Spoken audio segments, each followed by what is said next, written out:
سڵاوتان نەبێت.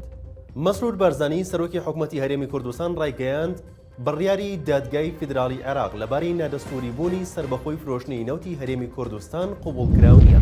ئەمڕۆ شەممە لە دووەم ڕۆژی کۆنفرانسی یاساییشی میۆنشن مەسرور بارزانی سەرۆکی حکوومەتی هەرێمی کوردستان لەگەڵ ئیلیسا سلۆتکین ئادەم شیب ئەندامانی ئەنجومەنی نوێنەرانی ئەمریکا کۆبووە.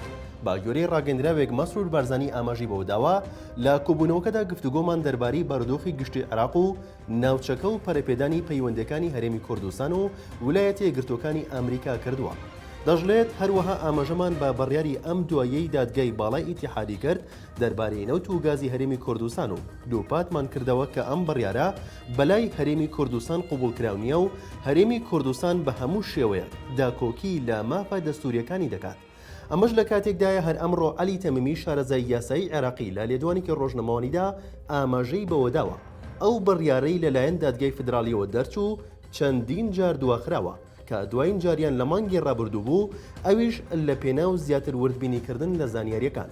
ئاماژەی بەوەش داوە دادگا لە دوا بڕیاریدا دەستەواژەیەکی داناوە و تێیدا باسی لەوە کردووە ئەگەر هاتوو هەرێمی کوردستان پابەندی بڕیارەکە نەبوو ئەوە ئەو بڕەپارەیە لە پشتی هەرێمی کوردستان لە بودجە دەبڕێت. ئەمەش فەرمانێکی ڕاستەوخۆ و پلانێکی هەمەلایەنەیە کە بواری پێچ و پەناکردنی تیادا نەهێشتوتەوە.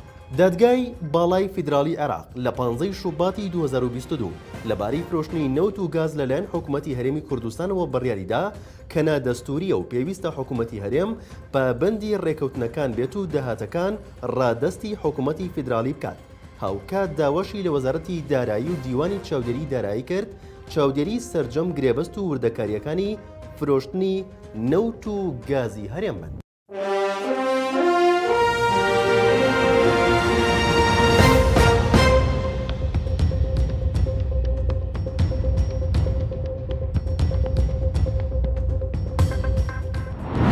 سڵاوتان نەبێت. مەسرور بارزانی سەرۆکی حکوومەتی هەرێمی کوردستان ڕایگەیاند بڕیاری دادگای فیدرالی عێراق لەبارەی نادەستوریبوونی سربەخۆی فرۆشتنی نەوتی هەرێمی کوردستان قبوڵکراو نییە. ئەمڕۆ شەممە لە دووەم ڕۆژی کۆنفرانسی یاساییشی میۆنشن مەسرور بارزانی سەرۆکی حکوومەتی هەرێمی کوردستان لەگەڵ ئیلیسا سلۆتکین ئادەم شیب ئەندامانی ئەنجومەنی نوێنەرانی ئەمریکا کۆبووە.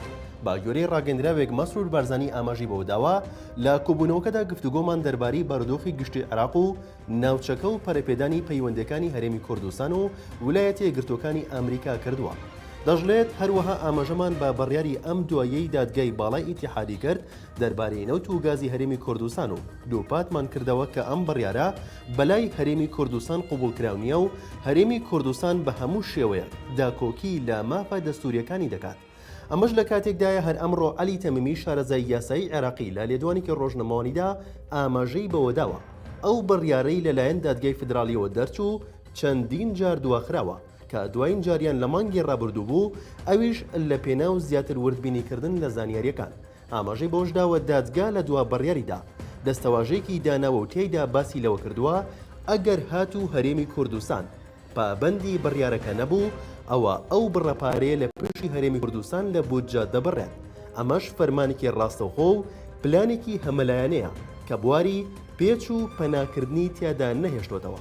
دادگای باڵای فیدرالی عێراق لە 15 شوباتی 2022 لەبارەی فرۆشتنی نەوت و گاز لەلایەن حکوومەتی هەرێمی کوردستانەوە بڕیاریدا کە نادەستوریە و پێویستە حکوومەتی هەرێم پابەندی ڕێکەوتنەکان بێت و داهاتەکان ڕادەستی حکوومەتی فیدرالی بکات. هاوکات داوەشی لە وەزارەتی دارایی و دیوانی چاودێری دارایی کرد چاودێری سەرجەم گرێبەست و وردەکاریەکانی فرۆشتنی نەوت و گازی هەرێم بن.